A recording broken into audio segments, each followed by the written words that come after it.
Hi, you're watching my channel, Clodbuster.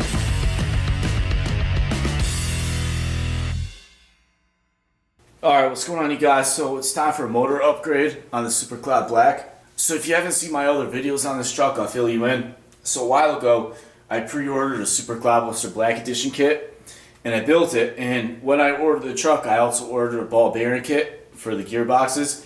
And that's very important with these Tamiya trucks, especially the re-releases. They come with like nylon bushings. Older ones came with bronze bushings, but for some reason they went with nylon bushings, and they're horrible. So do yourself a favor and order the bearing kit with it. You'll hate yourself if you don't. And also, when I was building the original kit and I was putting the chassis together, it broke itself. It wasn't my fault. I barely touched it. It just broke. So anyway, I had a couple old vintage Sassy chassis kits, new in the package, laying around. So when I built this truck, I put a Sassy chassis in it. It's the same one I had in my original Cloud when I was a kid.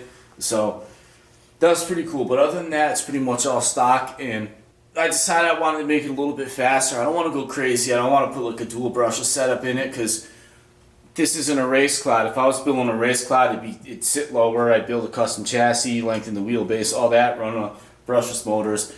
Sometimes though, leaving these things mostly stock and keeping it brushed, it's fun because out of the box these things are just so reliable. They almost never break. And even though a factory Clodbuster might not be the best handling truck, especially nowadays, it's just cool because they never break and they just run forever. Especially on like a nickel metal battery, nothing ever goes wrong with them. And that's what was cool about the Clodbuster.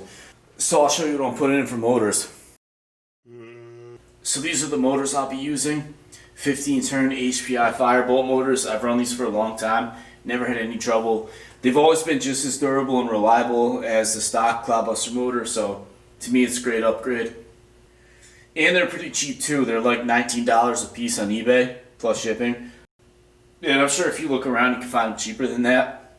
Another good motor to run is the RC 4-wheel drive motor, but I went on their website, they were all out of stock.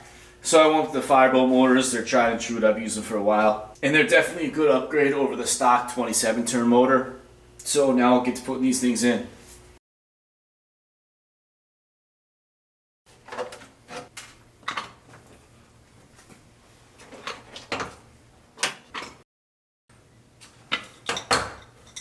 Alright, so I got the tires off. Time to take the motors out. So I'll give you a little tip.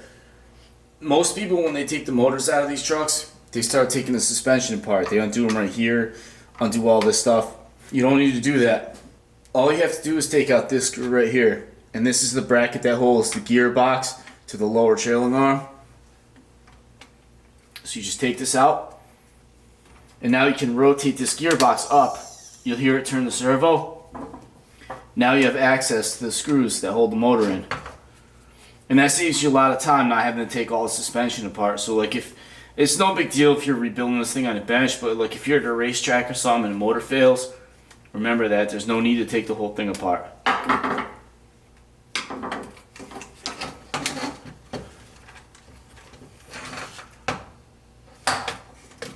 Okay, motors are out. Right there you can see the HPIs on the right, stock ones on the left. Little issue. Take a look at the wire leads on the motors on the left. Those are the factory motors. They're way longer than the ones on the right. So I got a couple options. I can either make new wires for the ones on the right, put new connectors on, or just add a section of wire to the existing wires, make them longer.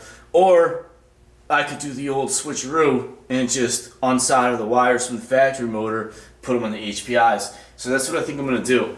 And also, so now I'll do that, I'll switch the wires over, and then I just got to take the pinion gear off of the factory motor, put them on the originals, and they'll be ready to install.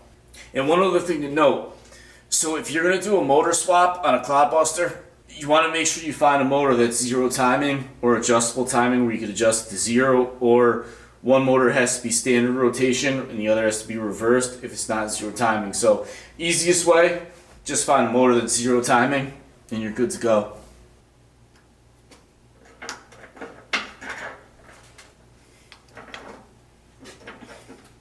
So now I got the pinion depth right. I'm going to tighten this up, and you got to get these things tight. So go ahead, put a power move on it, but don't over tighten it. You don't want to strip it out, but you also don't want it to loosen up because then bad things happen.